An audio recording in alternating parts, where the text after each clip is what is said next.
Hello বন্ধুরা, আজ আমি তোমাদের বানিয়ে দেখাবো পর্কের মাংস, যেটা কিছুটা হলেও ইউনিক আছে। তো চলো রেসিপিটা বানিয়ে ফেলি, আশা করি ভালো লাগবে। ননস্টিক কড়াইতে দিয়ে দিলাম 3 টেবিল স্পুন অয়েল, সাদা তেল।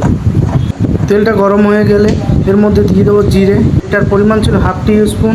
এবার দিয়ে দেবো এর মধ্যে ছোটো এলাচি, 5 থেকে 6টা লবঙ্গ, মিডিয়াম দেখে দারচিনি ভেঙে টুকরো টুকরো করে দিয়ে দেবো। মশলাগুলোর কালার চলে আসলে এর মধ্যে দিয়ে দিতে হবে তেজপাতা 3-4টে পরিমাণে। তেজপাতাটার কালার চলে আসলে এর মধ্যে দিয়ে দিতে হবে যে কেটে রাখা অনিয়ন, যেটার পরিমাণ ছিল 2টো মিডিয়াম সাইজের, পাতলা পাতলা করে কাটা ছিল, যাতে ভাজতে টাইম না লাগে। এবার এটাকে ব্রাউন কালার না আসা পর্যন্ত হালকা আঁচে অনেক টাইম নিয়ে একটু ভাজতে হবে।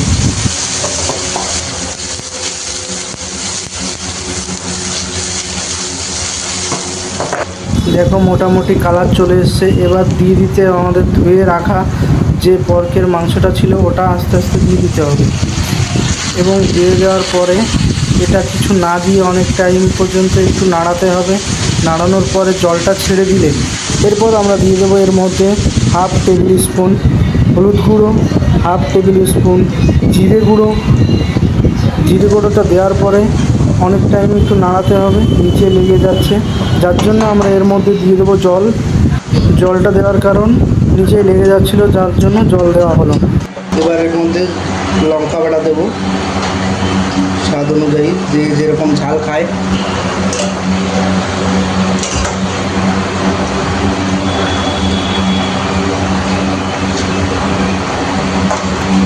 এবার দিয়ে দেবো আমার সেই বানানো স্পেশাল মশলাটা।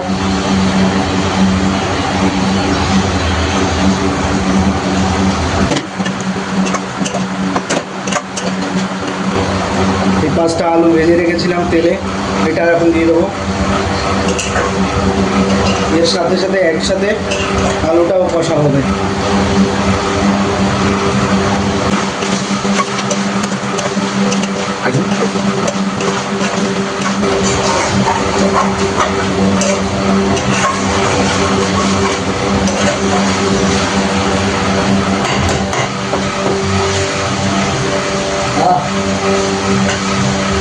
হচ্ছে